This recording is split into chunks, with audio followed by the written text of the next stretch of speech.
Just in a nutshell, your thoughts on everything that's gone on with regard to the protests downtown and the response over the last 3 or 4 weeks or so.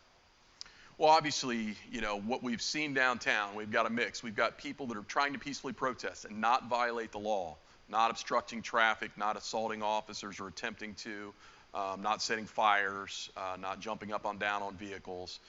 So they're two distinct groups. And the people that are breaking the law or violating the law, it should not happen. We should not allow that in this city. There should be a strong stance by every elected official to come out and say this will stop, and the police will stop it. The news that we're talking about today, the demilitarization of police, or the initial stages of that possibly happening. Your reaction to the fact that City Council wants to take a look at this?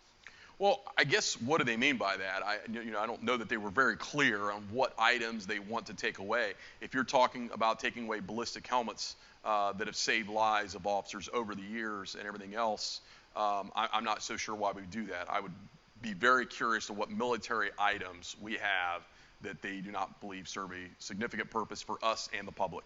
Do you think that the discussion of this could make you and your fellow men and women on the force less safe?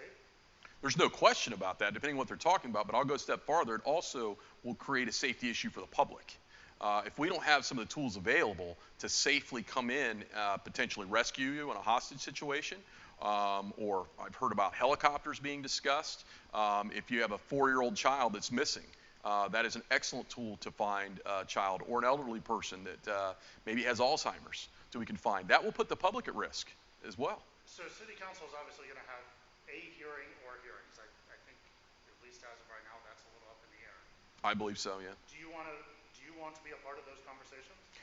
I think it is incredibly irresponsible if someone from the police department or the fraternal police that represents the officers is not part of those conversations. These people are not police officers, and we talk about learning and listening to everybody. I think it's only the right thing to do to listen to everybody, and certainly the people that do this job. We should listen to them and why it's important for not just us but for the public. What is your biggest concern when you hear that this conversation is beginning? It's very simple. It's safety for our officers and safety for the public, for us to efficiently and safely do our job. What are your questions regarding this? I mean, we saw the statements yesterday. Obviously, I told you I'm going to talk to them a little bit later today. But what is your understanding of where we stand right now? My understanding where we stand right now with this issue is they've made a blanket statement yesterday. I don't believe there was a ton of detail what that means.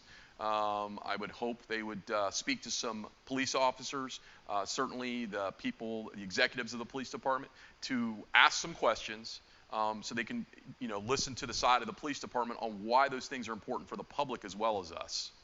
And one more time, obviously, if I can, if you kind of reiterate, this is a safety issue. There's no question. Potentially, depending on what they're talking about. But some of the things, like I said, that we discussed, I think are safety concerns for the public as well as the officers. Have you discussed this with other officers? Not in detail. This kind of came out late in the day yesterday when I saw it, and this morning I know the officers are concerned. I know they're upset. I know it's circulating around, and I know the public people are concerned as well. Is there any piece of equipment that the police use that you feel maybe you don't need? There's probably something in an office somewhere sitting there that's not been utilized. I guess when you say police equipment, I'm not sure exactly what you mean, but if there's something sitting in an office we haven't utilized, that's possible that is the case. I guess I meant equipment that you guys would use in your day-to-day work, or to protect the community. Yeah, I don't think there is a practice in the Division of Police of purchasing a bunch of stuff that we don't use. There may be things that we have purchased, I don't know this, that we decided, hey, that's probably not as going to be effective as we want. But we try to purchase things, I believe, that are good for the public as well as good for our officers to do what we need to do our job. And one more time, I know I kind of keep hitting on this. What is your biggest concern when you hear this discussion beginning? Depending on where they go with this discussion, again, they're not being very clear on what this means. I am concerned about decisions that will be made that put the public at risk as well as the police officers in our ability to do our jobs. Obviously something you We absolutely will be following.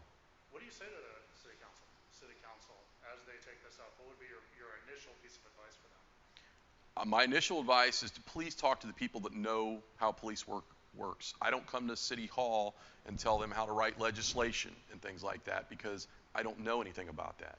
And I would suggest, with all due respect, that they don't know anything about policing. They've never done the job. I would also suggest that every city council member right now that's discussing this should go get in a police car in the next week or two and ride with them, go meet with some of our special units, and let them explain to them directly how this works.